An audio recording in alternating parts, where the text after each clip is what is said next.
my pocket. I am a healing prophet. Seeds a promise in my garden. I need to harvest often. Such a lush experience.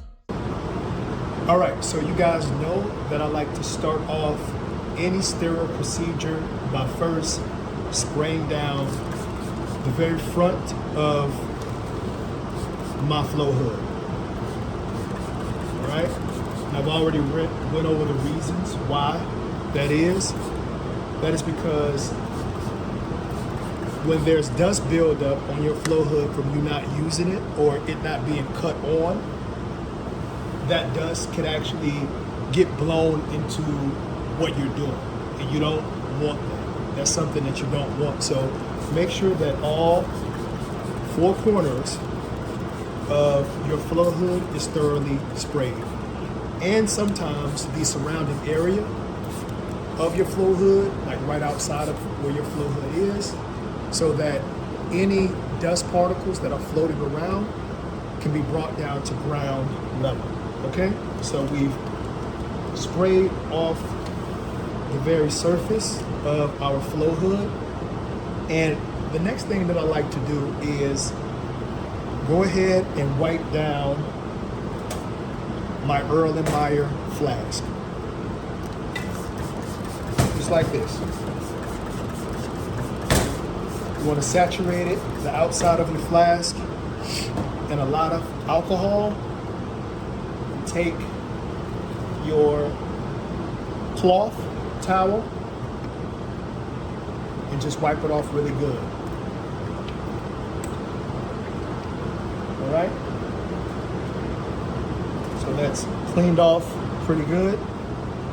Now what I like to do, well, I've already done it here, is turn my 90 millimeter agar plates upside down and cut them from the bottom.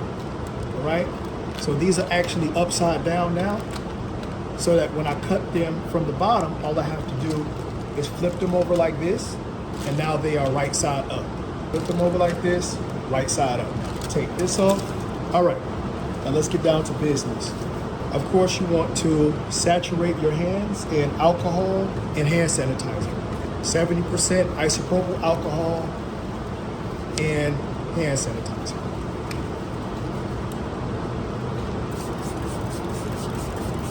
All right, you want to spray up to your forearms, cleanliness. You want to give your Erlenmeyer flask a stir. If there's any excess heat in the flask, stirring like this is going to help some of that heat escape. Let's go ahead and take off our aluminum foil. Area is clean. And you want to go ahead and remove your polyfill. Remove that.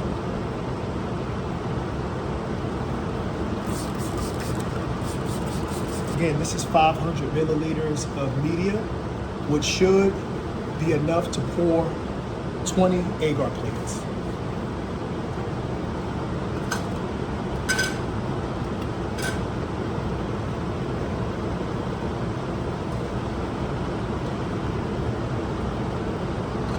I like to grab them one by one.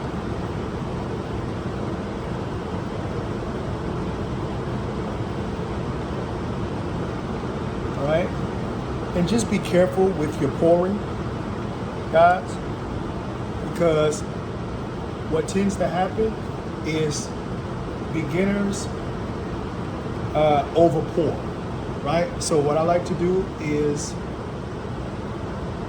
pour about halfway like that, close the cap, and tilt it a little bit, so now that the whole plate has my media in it.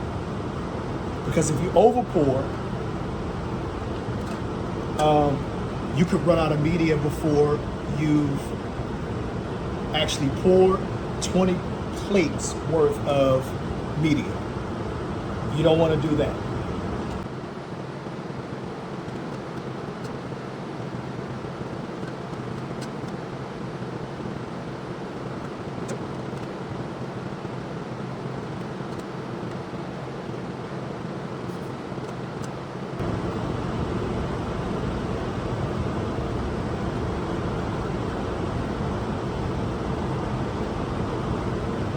What I like to do after I've poured about 10 plates is re-sanitize my hands and spray with my 70% alcohol once again.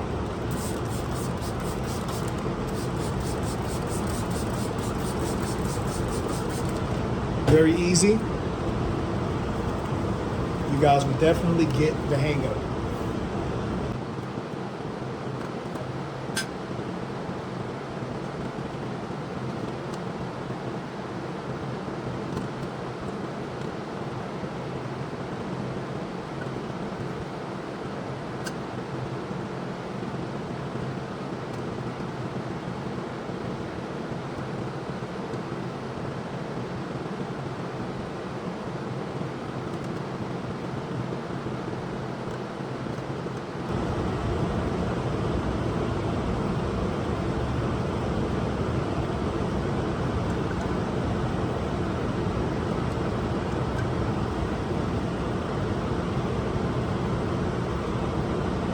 Right?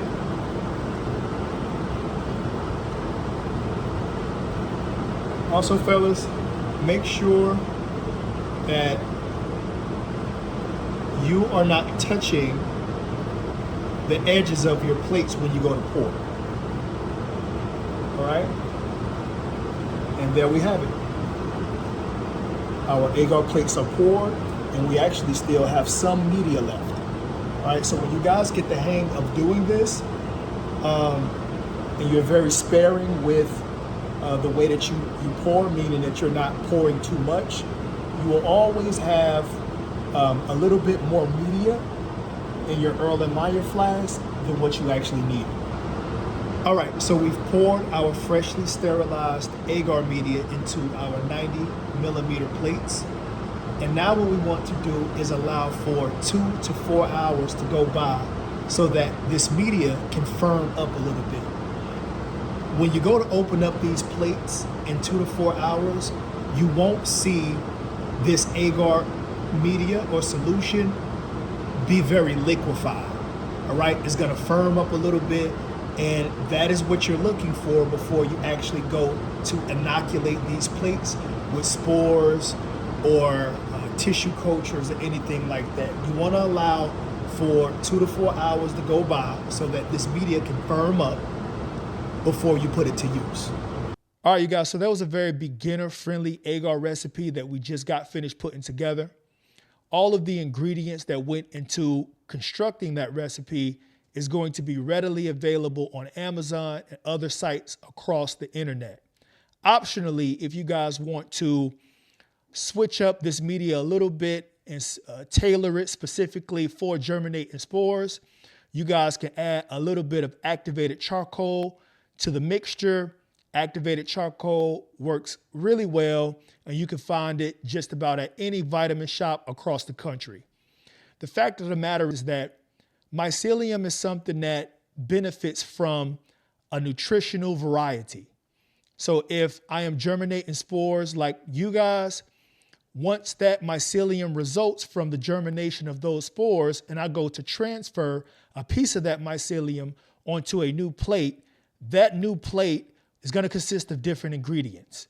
All right? It's my responsibility as an experienced cultivator to inform you the ways in which that you can tweak your agar media to achieve maximal results in heavy yields. So I urge you guys to go out and use the MAP agar recipe and let me know what your results are. Okay, until then, I'm the 5 a.m. mycologist signing off.